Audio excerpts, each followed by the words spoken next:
সেই অজেয় দেয়াল হিসাবে দাঁড়িয়েছে হাসিনার ফ্যাসিবাদের বিরুদ্ধে, মুজিববাদের বিরুদ্ধে।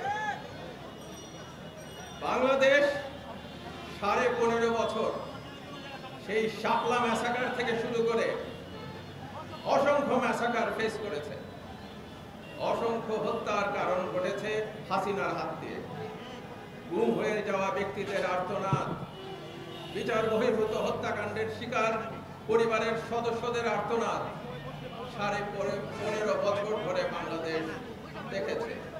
তার বিরুদ্ধে এই যাত্রাবাড়ির তরুণরা, ছাত্র জনতা, বিশেষ করে মাদ্রাসার ছাত্ররা যে প্রতিরোধ গড়ে তুলেছিলেন, সেই প্রতিরোধের কারণে আজকের বাংলাদেশ।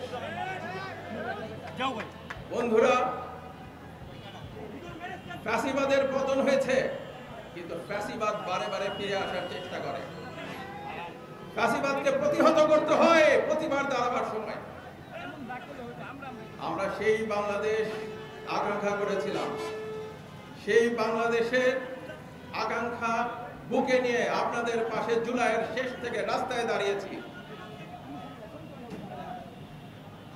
সেই বাংলাদেশের জন্য আমরা সবাই স্বপ্ন দেখেছি যে বাংলাদেশে আর কখনো শোষণ, বঞ্চনা থাকবে না, বৈষম্য থাকবে না, এবং শহীদ পরিবারের সদস্যরা তাদের বুকের এই চাপা আর্তনাদ একদিন সেই আর্তনাদের জায়গাটা সবার জন্য দোয়ায় পরিণত হবে, যে বাংলাদেশ তরুণদের অকুত ভয়ের লড়াইয়ের মধ্যে দিয়ে নতুন বাংলাদেশের জন্ম দিতে পেরেছে। আপনাদের সবাইকে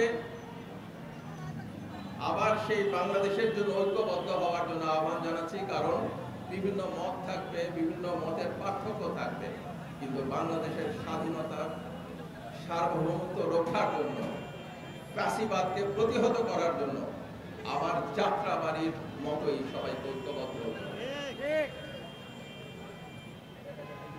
আমরা সেই পথ দিয়ে আগাচ্ছি, যে পথে বিচার প্রতিষ্ঠিত হবে এই পরিবারগুলোর সন্তান হারা বাবা মার জন্য, আহতদের জন্য। সেই বিচার বাস্তবায়ন করা আজকে আমাদের দায়িত্ব, এই সরকারের দায়িত্ব। আমরা সেই চেষ্টা করে যাচ্ছি। আপনারা দেখবেন এই পথে আমরা এগিয়ে যেতে পারছি। আপনারা আরো দেখবেন যে দেশের বিভিন্ন ক্ষেত্রে আমরা যে ঐক্যের প্রক্রিয়া চেষ্টা করছি, সেটা আপনাদের সবার সহযোগিতায় আমরা এগিয়ে নিয়ে যেতে পারছি। বিচার সংস্কারের মধ্যে দিয়ে আমরা একটা গণতান্ত্রিক ধারা তৈরি করতে চাই, যে ধারার মধ্যে দিয়ে নির্বাচন হবে এবং বাংলাদেশ নির্বাচিত সরকার আসবে। কিন্তু মনে রাখবেন, বারে বারে কিন্তু ফ্যাসিবাদ ফিরে আসার চেষ্টা করবে। বারে বারে যাত্রাবাড়ির শহীদদের রক্তের সাথে যারা বিশ্বাসঘাতকতা করেছিল, তারা সেই ফ্যাসিবাদের দালালরা ফিরে আসার চেষ্টা করবে। কিন্তু তাদের ব্যাপারে সতর্ক থাকতে হবে, ঐক্যবদ্ধ হবে। বাংলাদেশের মাটি বীরের মাটি, বাংলাদেশ বীরের দেশ। এই দেশের তরুণ যুবকরা বারে বারে রক্ত দিয়েছেন এবং তা প্রমাণ করেছেন। আপনাদের সবাইকে আবারও শ্রদ্ধা জানাচ্ছি, আবারও এখানে সবাইকে একত্রিত করার জন্য অভিনন্দন জানাচ্ছি এবং সশ্রদ্ধ সালাম জানাচ্ছি এখানে যারা শহীদ পরিবারের সদস্যরা আছেন তাদের প্রতি। আমি বিশ্বাস করি যাত্রাবাড়ির এই ইতিহাস